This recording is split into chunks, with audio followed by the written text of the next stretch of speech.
Bonjour, bonjour, aujourd'hui, pas de petite musique d'intro, pas de balade, on prend pas notre temps, on rentre directement dans le vif du sujet. La plomberie, le réseau de plomberie imaginé pour notre maison conteneur de 280 mètres carrés dotée de 5 chambres.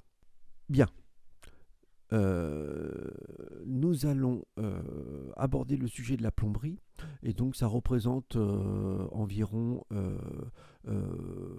15 à 20% du sujet plomberie, hein. C'est la partie réflexion de notre voyage à travers les différentes étapes de construction de ma maison conteneur. Je vous rappelle le sujet principal. Je construis une maison en conteneur maritime en Dordogne sur la base de 9 conteneurs 40 pieds HC. Et ceci est le début du volet plomberie. Voilà. Euh, donc, la plomberie. Eh ben écoutez, on rentre dans le vif du sujet. Alors tout d'abord, quelques conventions sur la plomberie, hein. Moi, je ne suis pas un spécialiste de la plomberie. Je voudrais faire une introduction. Je ne suis pas un spécialiste de la plomberie. Je ne suis pas plombier. Mais j'aime bien la plomberie.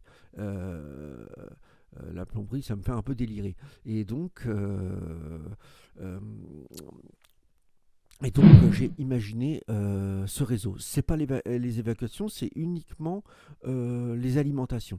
Donc en eau chaude, en eau froide, sanitaire. Il n'y a pas de chauffage gaz, il n'y a pas de chaudière puisque le chauffage sera assuré par une pompe à chaleur RR plus un poêle à bois. Donc du coup, ça ne concerne que l'EFS et le CS, l'eau froide sanitaire, l'eau chaude sanitaire.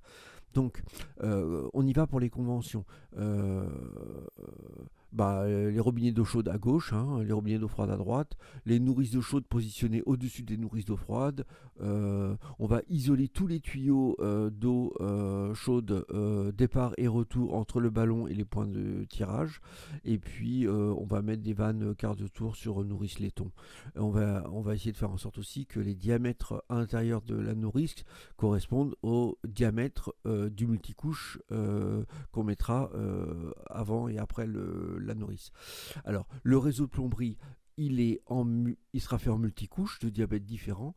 Euh, L'eau chaude sera produite par un ballon thermodynamique de 250 litres, lui-même équipé de sa propre pompe à chaleur.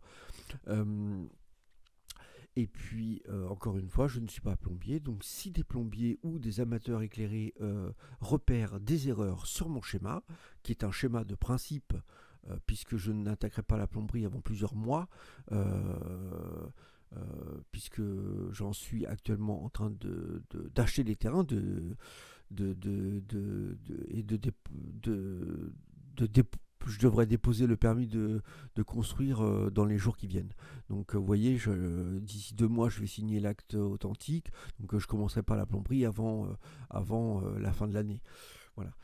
Donc on y va pour la plomberie. Donc on regarde ici, on a donc ici l'arrivée d'eau du réseau. Je ne connais pas, je n'ai pas appelé la Sogedo pour savoir quels étaient les diamètres, quel était le diamètre du tuyau au niveau de la vanne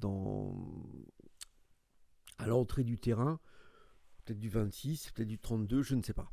Donc j'ai considéré que c'était du 26, si c'est au-dessus, c'est pas grave. Donc on a donc l'arrivée principale qui est ici. On a donc une vanne d'arrêt pour le circuit principal.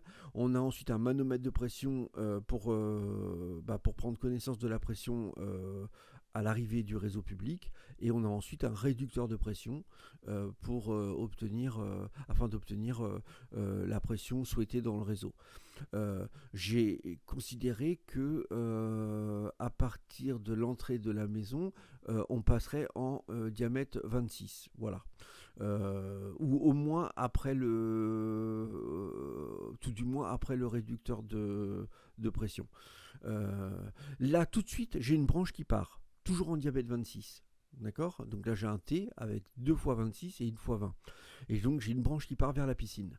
Là, j'ai toujours les flèches noires, c'est le sens de circulation de l'eau. Alors, excusez-moi, je n'ai peut-être pas repris les icônes et les formes d'icônes, l'iconographie conventionnelle. J'ai inventé ces icônes, hein. À part la vanne, je crois, j'ai inventé tous les icônes. Donc voilà. Donc ici, on a une branche qui va vers la piscine. Alors, concernant la piscine, bah, je mets une vanne d'arrêt, je mets un compteur pour savoir combien je consomme d'eau pour la piscine. Je mets un clapet anti-retour pour éviter que l'eau qui est destinée à la piscine revienne dans le réseau. Et puis ensuite, une vanne d'arrêt, de nouveau, après les différents dispositifs, toujours dans l'esprit de pouvoir euh, remplacer les dispositifs sans galérer. Voilà. Et puis ensuite, je vais vers la piscine. En diamètre 26, puisque c'est mieux. Ensuite, bah, j'ai la branche diamètre 20 qui part, hein. Donc les traits en bleu sont les traits d'eau froide, hein, d'accord. Donc j'ai une branche qui part en diamètre 20. Là, j'ai un compteur pour savoir combien je consomme euh, euh, pour, euh, pour les besoins de la maison. J'ai un ensemble de filtres et j'ai une vanne d'arrêt. Toujours une vanne d'arrêt, toujours il y a beaucoup de vannes d'arrêt parce que je veux pouvoir remplacer les dispositifs de loin en loin si nécessaire. J'ai ensuite une branche qui part à droite qui est la branche principale EFS. Donc on a bien le sens de l'eau, hein. Départ EFS, eau froide sanitaire, j'ai une vanne d'arrêt, j'ai un manomètre de pression pour contrôler la pression, j'ai une vanne d'arrêt, et là ici j'ai deux branches, hein. J'ai une branche qui va vers la nourrice de départ EFS vers les points de livraison intérieurs, salle de bain 1, 2, 3, 4, la cuisine, la buanderie. D'accord. Et puis j'ai une deuxième branche qui est ici, hein, toujours en diamètre 20, et qui permet d'alimenter tous les points de livraison extérieurs. Donc là, les points de livraison extérieurs, j'ai l'atelier, l'extérieur arrière, l'extérieur avant, la terrasse gauche, donc ça c'est au R plus 1, slash cuisine extérieure, terrasse droite, slash cuisine extérieure, parce que je ne sais pas s'il va y avoir, je pense qu'il y aura d'un côté ou de l'autre, il y aura une cuisine extérieure, et puis un point vers le chalet. Le chalet, c'est un side project pour plus tard. Mais je prévois tout de suite l'alimentation en eau. Et puis j'ai ici donc j'aurai une toiture d'environ 90 mètres carrés et donc j'ai ici une électrovanne avec un programmateur pour alimenter en eau le toit végétalisé. Le toit végétalisé, ce sera une herbe spéciale. Je vous donnerai le nom de l'herbe quand je serai sur le sujet du toit végétalisé, avec un substrat de à peu près 20 cm, avec avec des granules, des granulés drainants, enfin des petites billes d'argile pour la partie drainante, et puis ensuite un mélange de terre et de compost, enfin pas de compost, mais de tout ce qu'il faut pour assurer la bonne prise de cette herbe qui peut résister à la sécheresse et qui ne supporte pas l'eau stagnante et qui est prévue pour se développer même dans des conditions très difficiles de sécheresse. Voilà. Donc ça c'est pour la partie eau froide, d'accord. J'ai aussi une branche ici qui part en diamètre 16, d'accord, et on y reviendra tout à l'heure, on va y revenir. Elle sert à alimenter un réseau d'eau tiède. Donc l'eau tiède, elle est fabriquée par une branche d'eau chaude à 60 degrés, une branche d'eau froide avec un mitigeur thermostatique pour en sortir une eau tiède.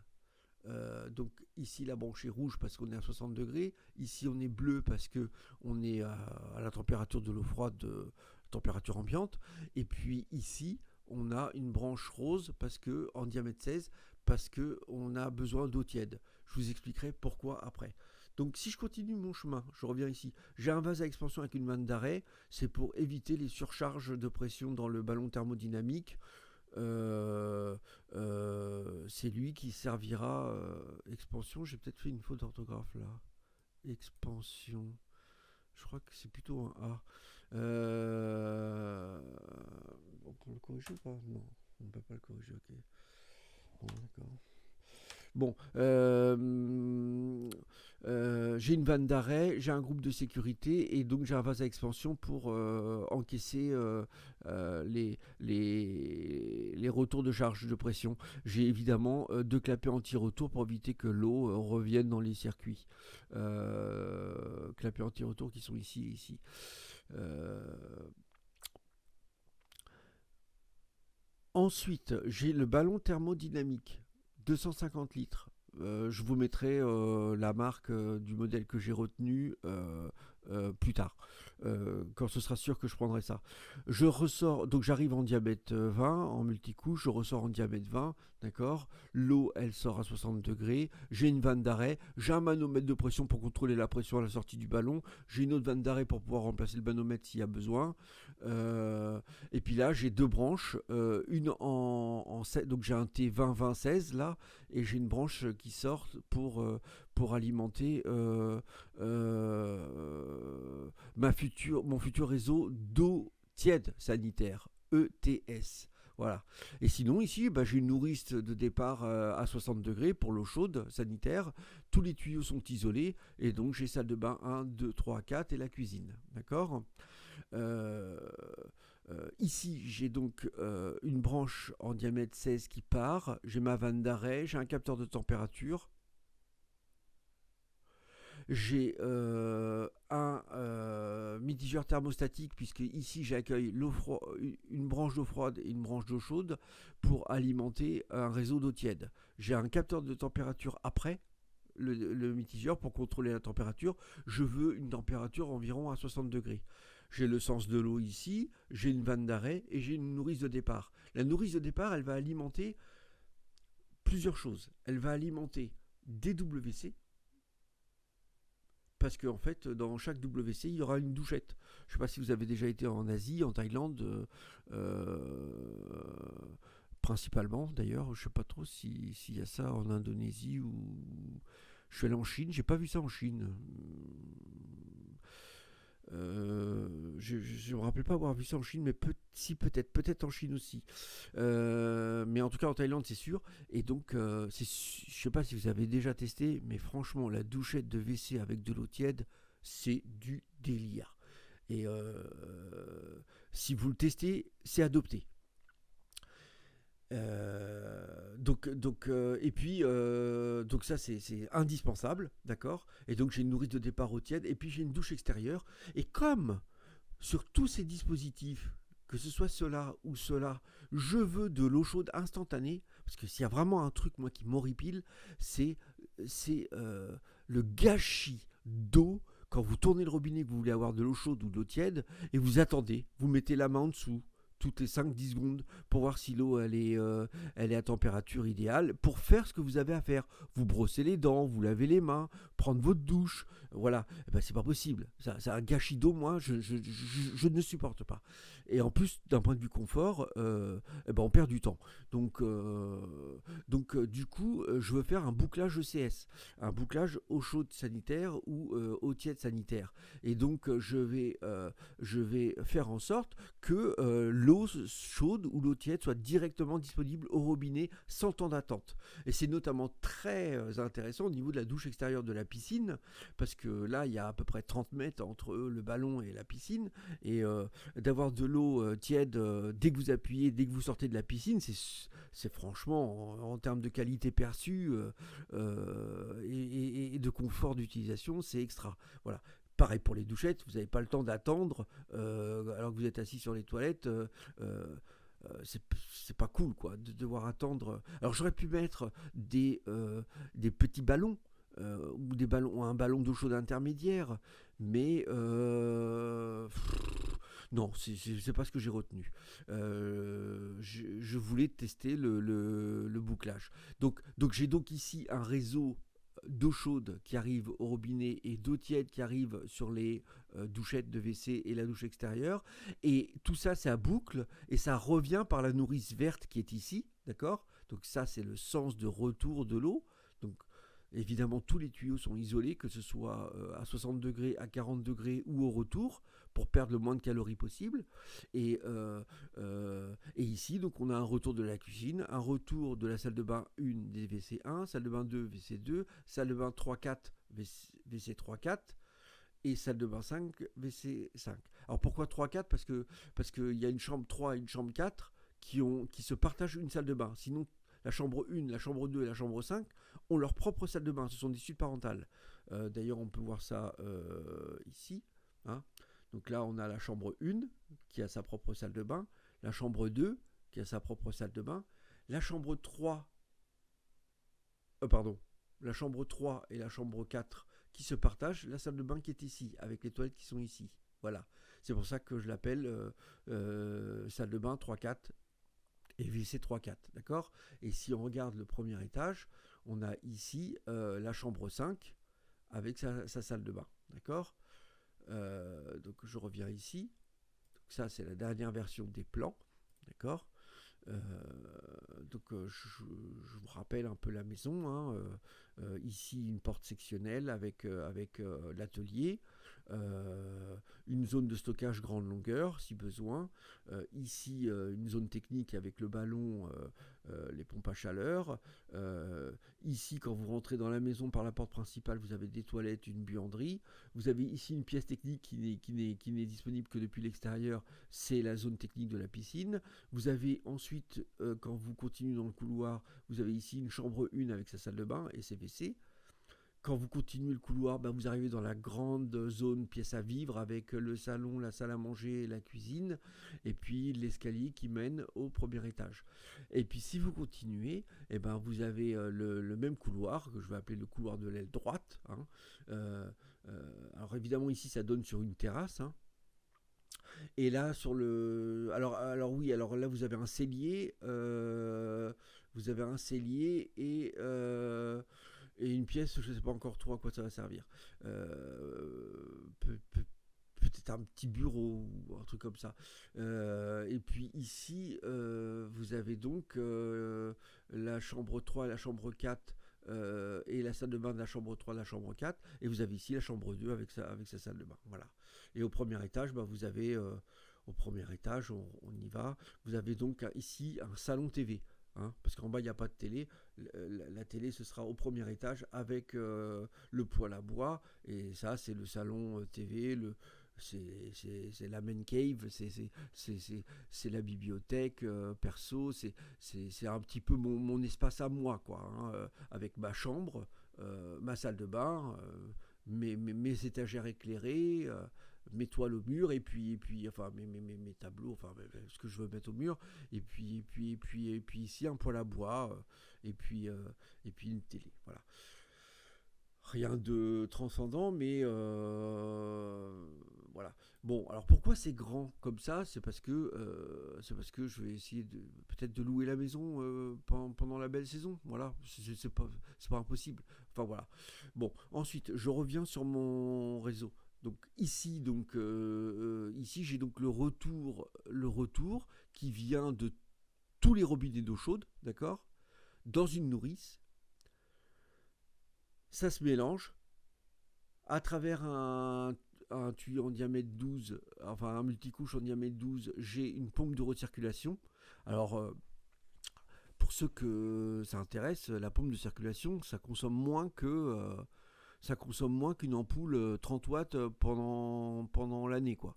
Donc c'est pas grand chose. Je crois que j'ai fait le calcul, c'est genre, je vous mettrai le modèle de pompe que je vais mettre, mais c'est 75 € pour l'année, quoi. Juste pour avoir de l'eau chaude en temps réel sur les robinets. Donc je vous rappelle le principe du bouclage, hein, c'est que de l'eau chaude circule en permanence, d'accord, dans ce réseau. Dans ce réseau-là, ça c'est le départ et ça c'est le retour. Ça circule en permanence de manière à fournir instantanément de l'eau chaude à tous les points de tirage. Et cette circulation, elle est assurée par la pompe de recirculation quand personne ne tire de l'eau. Voilà. Alors, vous allez me dire, oui, mais disons, ça fait beaucoup d'eau qui circule dans une grande maison où il n'y a pas forcément du monde. C'est vrai. C'est pour ça que j'ai des nourrices ici. Et par exemple, admettons, je ne veux que la salle de bain et le WC de la chambre 5 et la cuisine qui fonctionnent. Et puis le WC du bas, le WC 00, je vais laisser cette vanne ouverte. je vais laisser cette vanne ouverte, et je vais laisser cette vanne ouverte, et je vais fermer ces trois-là. Hein, parce que ça sert à rien. Et du coup, par contre, j'ai du monde qui arrive et qui occupe une chambre, et ben j'ouvre la vanne concernée. Voilà. Ça permet d'éviter de faire circuler de l'eau pour rien. Voilà. Et donc l'eau circule, elle revient par là. Il y a un capteur de température, parce que je veux voir quelle est la différence entre ici, ici et ici. Ça m'intéresse. J'ai une vanne d'arrêt toujours pour pouvoir maintenir les différents dispositifs. Et puis ici, j'ai l'eau qui revient comme ça, et elle ne peut pas revenir comme ça. Il y a un clapet anti-retour, et elle repart par là. Donc l'eau circule comme ça. Voilà. Hein, elle circule comme ça. Tout simplement, en permanence. Et en fonction des vannes ouvertes ici, elle circule plus ou moins. Voilà. Bah voilà, je crois qu'on a fait le tour. C'est un petit peu ce que j'ai imaginé pour mon réseau de plomberie. Donc je vais faire la même chose pour le réseau d'électricité, et puis pour le réseau informatique, et pour le peut-être le réseau domotique virtuel, et puis voilà. Donc bah écoutez, si vous avez des commentaires à faire euh, sur sur ce schéma, et ben c'est bien volontiers que je les lirai, et que et je répondrai à ces commentaires. Voilà. Et ben écoutez, si vous êtes encore là à la fin de la vidéo, c'est que vous êtes des bons. À bientôt.